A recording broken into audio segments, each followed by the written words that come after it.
வணக்கம் நண்பர்களே. இன்று இரவு மத்திய அரசு ஒரு மிக முக்கியமான அறிவிப்பை வெளியிட்டுள்ளது. 9 மாநிலங்கள் மற்றும் யூனியன் பிரதேசங்களில் ஆளுநர்கள் மற்றும் லெப்டினன்ட் கவர்னர்கள் மாற்றப்பட்டுள்ளனர்.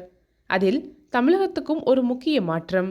தமிழக கவர்னராக இருந்த RN ரவி மேற்கு வங்காளத்தின் புதிய கவர்னராக நியமிக்கப்பட்டுள்ளார்.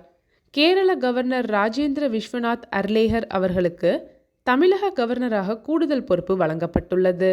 மேற்கு வங்க கவர்னராக இருந்த ஆனந்த் போஸ் ராஜினாமா செய்ததை அடுத்து ஜனாதிபதி திரௌபதி முர்மு இந்த உத்தரவை பிறப்பித்துள்ளார். முழு விவரத்தையும் இந்த வீடியோவில் பார்க்கலாம். இன்று இரவு ராஷ்டிரபதி பவன் வெளியிட்ட அதிகாரப்பூர்வ அறிவிப்பின்படி 9 மாநிலங்கள் மற்றும் யூனியன் பிரதேசங்களில் ஆளுநர்கள் மாற்றப்பட்டுள்ளனர். இது ஒரு பெரிய அளவிலான மாற்றம்.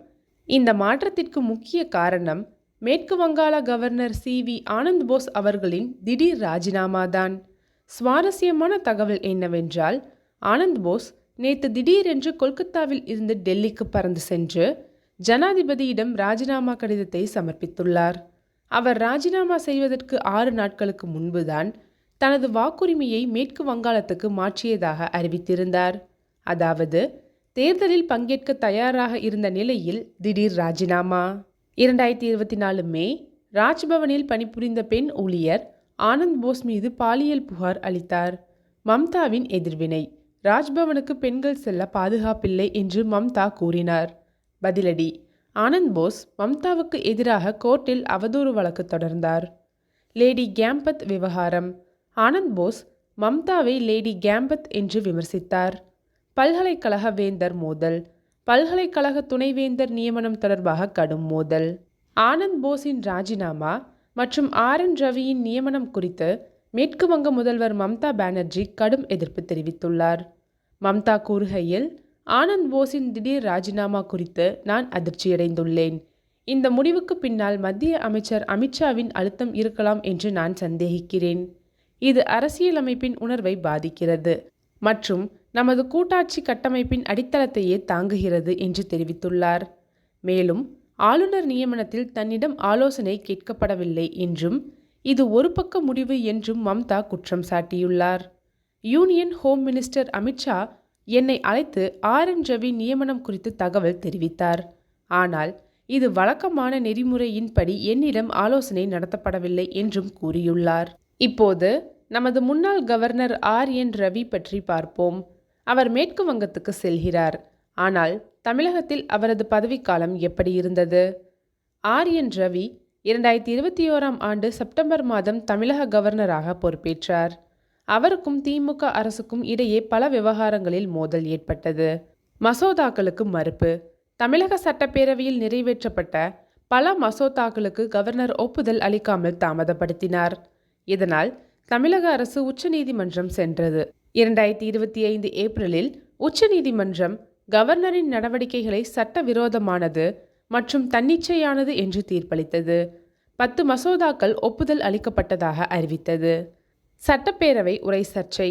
2025 ஜனவரியில் குளிர்கால கூட்டத்தொடரின் தொடக்கத்தில் அரசு தயாரித்து கொடுத்த உரையை படிக்க மறுத்துவிட்டார். RN ரவி தவறான தகவல்கள் மற்றும் தேசிய கீதத்தை அவமதிப்பதாக கூறி உரையில் இருந்து சில பகுதிகளை நீக்கிவிட்டு பேசினார். ராஜ்பவன் பெயர் மாற்றம். RN ரவியின் பரிந்துரையின் பேரில் ராஜ்பவனின் பெயர் லோக்பவன் என மாற்றப்பட்டது. நீட் விலக்கு மசோதா. தமிழகத்தில் நீட் தேர்வில் இருந்து விலக்கு அளிக்கும் மசோதாவை ஒப்புதல் அளிக்க தான் விரும்பவில்லை என்று RN ரவி ஒருமுறை கூறியிருந்தார். RN ரவி முன்னாள் இந்திய காவல் பணி அதிகாரி, அதாவது IPS. இவர் இன்டெலிஜென்ஸ் பியூரோவில் பணியாற்றியவர். 2014 முதல் 2021 வரை நாகாலாந்து அமைதி பேச்சுவார்த்தையில் மத்திய அரசின் தூதராக இருந்தார். இப்போது தமிழகத்தின் புதிய கவர்னர் யார்? கேரள கவர்னர் ராஜேந்திர விஸ்வநாத் அர்லேகர் அவர்களுக்கு தமிழக கவர்னராக கூடுதல் பொறுப்பு வழங்கப்பட்டுள்ளது. ராஜேந்திர அர்லேகர் பற்றி சில முக்கிய தகவல்கள். சொந்த ஊர் கோவா. பாஜக தலைவர். கோவா மாநில பாஜக தலைவராக இருந்தவர். MLA. கோவா சட்டப்பேரவை உறுப்பினராக பணியாற்றியவர். சியாச்சின் வீரர்களுக்கு ஆதரவு. சியாச்சினில் பணியாற்றும் வீரர்களுக்காக பல போராட்டங்களை நடத்தியவர். ஹரியானா கவர்னர். 2021 முதல் 2023 வரை ஹரியானா கவர்னராக பணியாற்றினார். கேரள கவர்னர் 2023 முதல் கேரள கவர்னராக பணியாற்றி வருகிறார். கேரளாவில் முதல்வர் பினராயி விஜயுடன் அவரது உறவு ஒப்பீட்டளவில் சுமூகமாக இருந்தது. தமிழகத்தில் அவர் எப்படி செயல்படுவார் என்பதை பொறுத்திருந்து பார்க்க வேண்டும். இந்த மாற்றத்தின் நேரம் மிகவும் முக்கியமானது.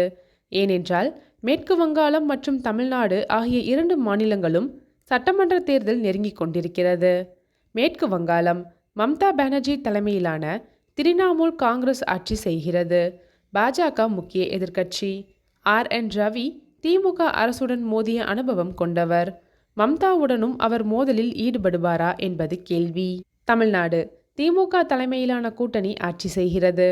அதிமுக பாஜக கூட்டணி முக்கிய எதிர்க்கட்சி. ராஜேந்திர அர்லேகர் கேரளாவில் ஒப்பீட்டளவில் சுமூகமான உறவை பேணினார்.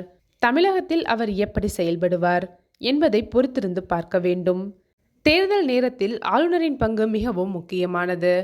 தேர்தல் நெறிமுறைகள் அமலில் இருக்கும்போது ஆளுநர் அரசியலமைப்பின்படி நடுநிலையாக செயல்பட வேண்டும். இந்த மாற்றங்கள் தேர்தலுக்கு முன் செய்யப்பட்டிருப்பது முக்கியத்துவம் வாய்ந்தது.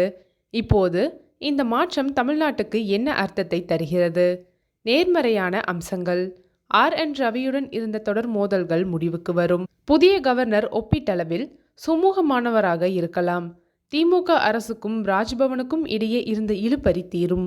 சவால்கள். RN ரவியைப் போலவே அர்லேகரும் பாஜக பின்னணி கொண்டவர். கொள்கை ரீதியான மோதல்கள் தொடரலாம்.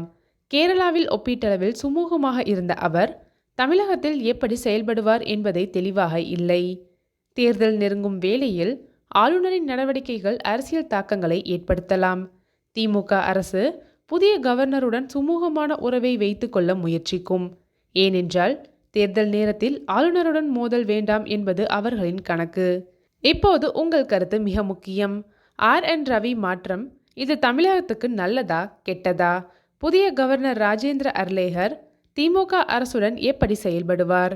மம்தா பானர்ஜி கூறுவது போல ஆளுநர் மாற்றம் தேர்தல் நேரத்தில் தவறா? தமிழக தேர்தலில் இந்த மாற்றம் என்ன தாக்கத்தை ஏற்படுத்தும்? உங்கள் கருத்துக்களை கமெண்ட் பாக்ஸில் பகிர்ந்து கொள்ளுங்கள்.